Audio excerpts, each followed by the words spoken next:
오늘 우리에게 주시는 하나님의 말씀은 신약 성경 누가복음 18장 9절로부터 14절까지 말씀이 되겠습니다. 신약 성경 126면에 있습니다.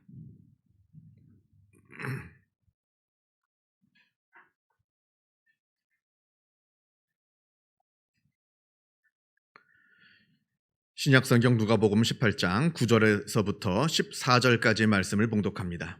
이 계시의 말씀을 봉독할 때에 살아계신 하나님의 음성을 다 함께 들으실 수 있기를 바랍니다.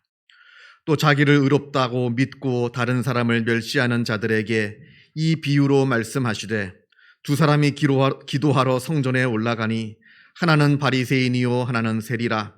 바리새인은 서서 따로 기도하여 이르되, 하나님이여, 나는 다른 사람들 곧 토색 불이 간음을 하는 자들과 같지 아니하고 이 세리와도 같지 아니함을 감사하나이다.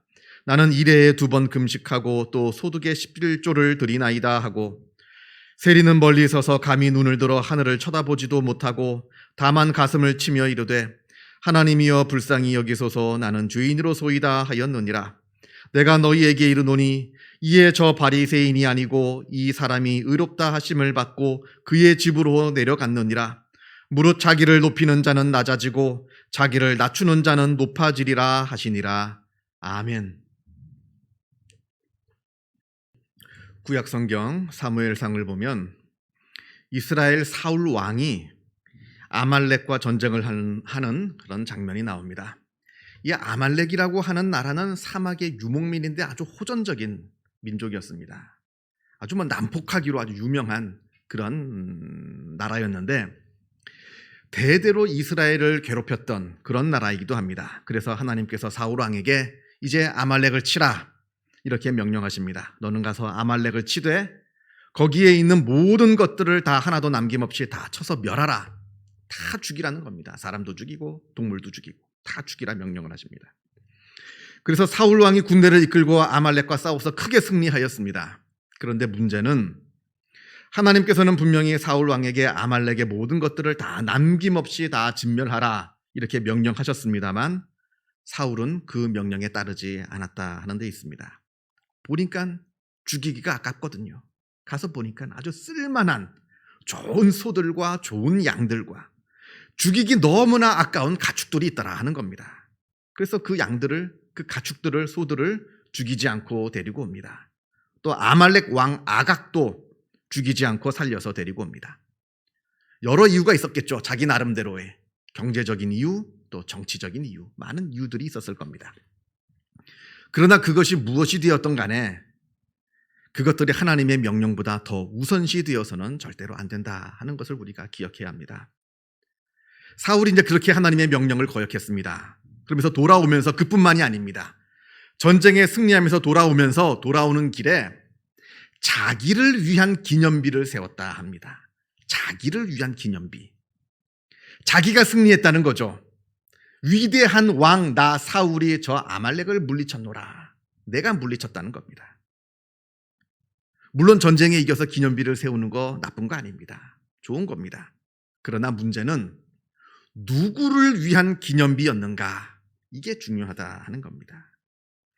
자기를 위한 기념비를 세웠느냐, 아니면 나에게 승리를 주셨던 하나님을 위한 기념비를 세웠느냐. 이건 굉장히 큰 차이입니다. 교만한 사람은 자기를 위한 기념비를 세웁니다.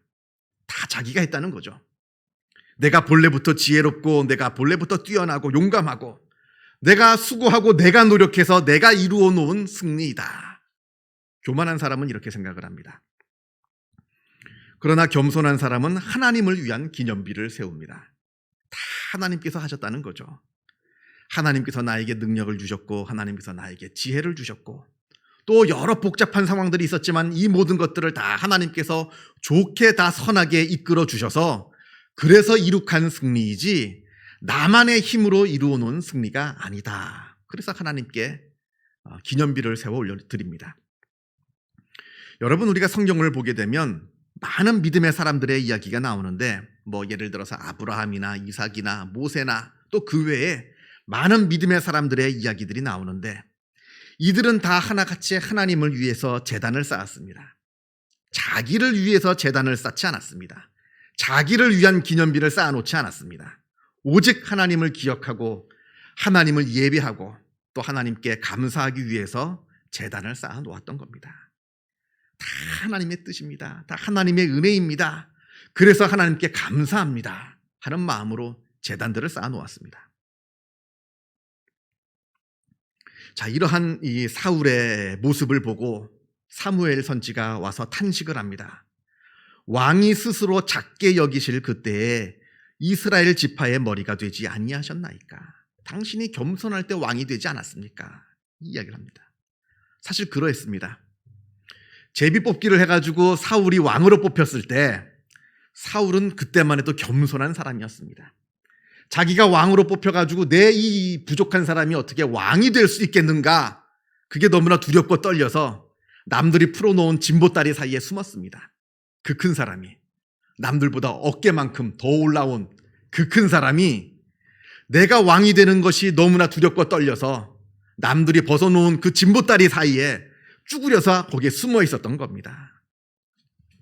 그랬던 이 사울이 이제는 그 겸손함을 다 잃어버리고 점점 교만해집니다. 겸손하게 하나님을 붙잡으면서 의지했던 이 사울이 이제는 교만해져서 하나님을 더 이상 의지하지 않습니다. 아니, 아예 하나님을 잊어버리고 삽니다. 그렇게 하나님을 잊어버리고 사니까 이제는 아예 하나님의 명령을 듣지도 않습니다. 아말렉을 진멸하라 하는 하나님의 명령보다 지금 나만의 경제적인 논리, 나만의 정치적인 논리가 더 중요해진 겁니다. 그래서 하나님의 명령을 거역하고 짐승들을 살려가지고 오고 아각왕도 살려가지고 데리고 왔던 겁니다. 그리고 또 돌아오는 길에 자기를 위한 기념비를 세워놓았던 겁니다.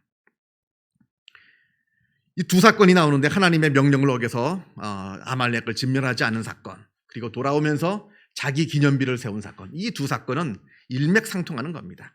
하나의 뿌리에서 시작되는 겁니다. 바로 하나님을 인정하지 않았다는 겁니다. 하나님께서 나에게 승리를 주셨다 생각하지 않고 내가 승리했다 생각하니까 하나님의 명령을 따라서 지킬 필요가 없는 겁니다. 내가 승리했는데 하나님의 명령을 지킬 필요가 뭐 있어요? 그래서 그들을 살려가지고 데리고 온 것이고, 하나님이 나에게 주신 승리가 아니라 내가 해놓은 승리이기 때문에 나를 위한 기념비를 세워놓았다 하는 겁니다. 그 뿌리에는 교만함이 있다는 겁니다. 두 사건의 뿌리에는 그 교만함이 있다 하는 것을 우리가 바라봐야 합니다. 오늘 본문 누가복음을 보겠습니다. 오늘 본문 누가복음 18장 9절에 또 자기를 의롭다고 믿고 다른 사람을 멸시하는 자들에게 이 비유로 말씀하시되, 이렇게 되어 있습니다. 예수님께서 지금 비유로 교만과 겸손에 대한 말씀을 우리에게 주고 계시는 겁니다. 성전에 두 사람이 올라갑니다. 한 사람은 바리새인이고 한 사람은 세리입니다. 이 두 사람이 따로따로 각자 서서 하나님께 기도를 하였다라고 하는데, 먼저 바리새인의 기도가 나옵니다. 바리새인이 기도하는데, 하나님이여, 나는 다른 사람들 곧 토색, 불의, 간음을 하는 자들과 같지 아니하고 이 세리와 같지 아니함을 감사하나이다. 여기서 말하는 토색이라고 하는 것은 남의 것을 빼앗는 걸 말합니다. 남의 것을 빼앗는 것. 그런데 이 토색이라고 하는 것은 세리들이 저지르는 가장 대표적인 죄입니다. 이 당시 세리들이 세금을 징수하는 사람들이잖아요. 나라에서 정해진 세금보다 더 많은 세금을 사람들한테 부과해서 강제로 그 돈을 빼앗아 갑니다.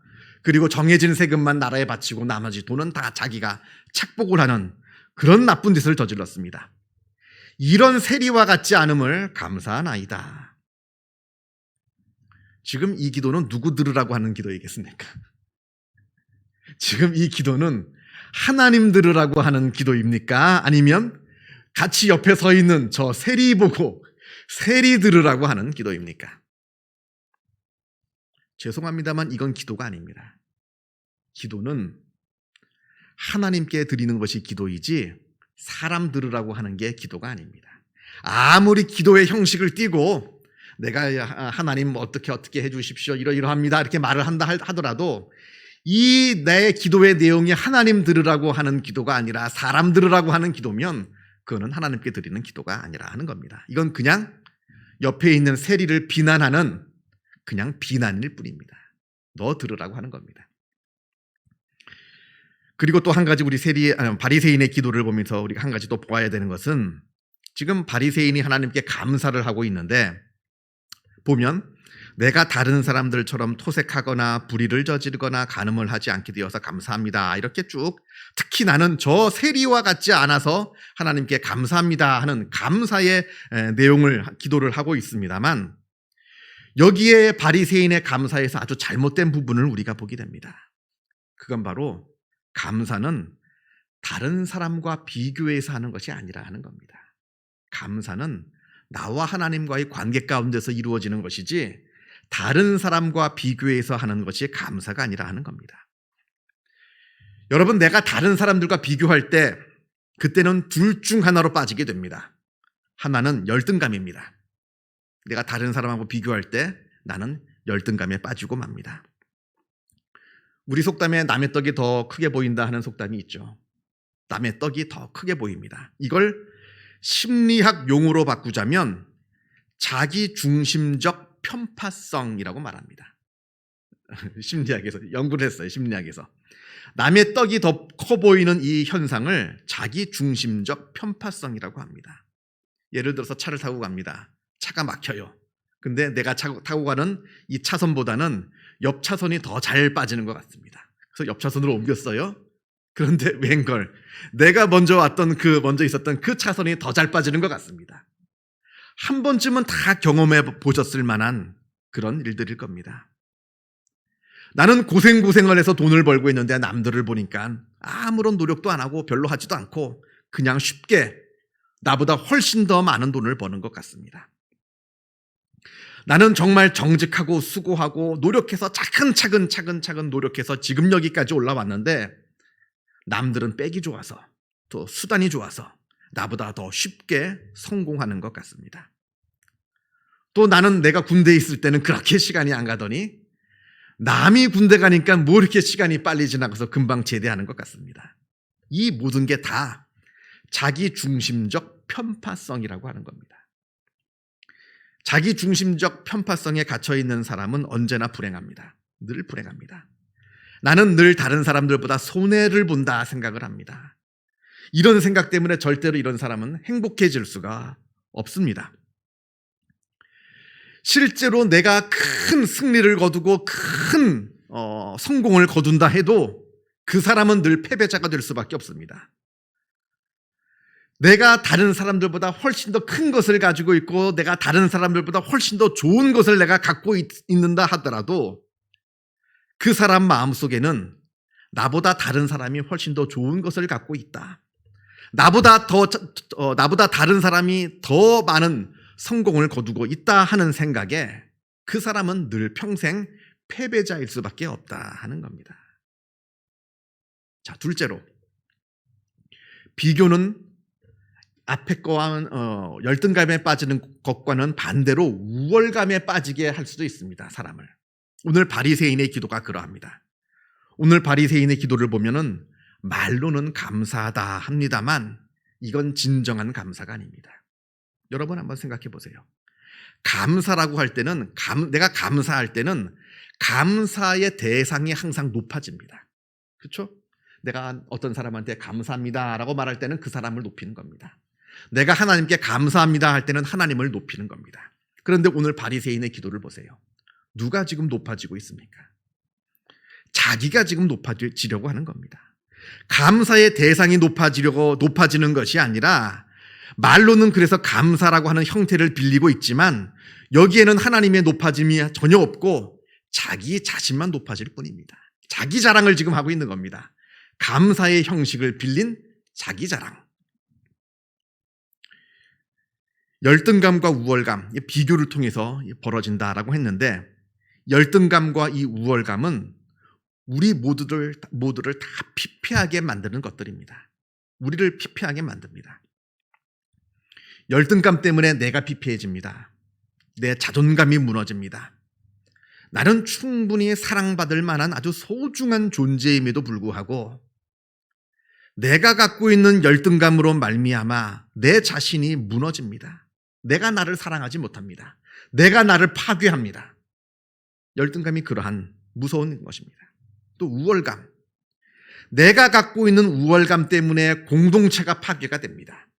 공동체가 하나 되고 사랑하는 그 하나된 모습이 나의 우월감 때문에, 나의 자랑 때문에 파괴될 수 있다라고 하는 겁니다. 나의 우월감 때문에 서로가 서로를 시기하고 서로가 서로를 사랑하지 못하고 미워하게 됩니다. 이 모든 불행, 내가 갖고 있는 불행, 공동체가 갖고 있는 이 모든 불행이 비교라고 하는 것에서 다 시작된다라고 하는 겁니다.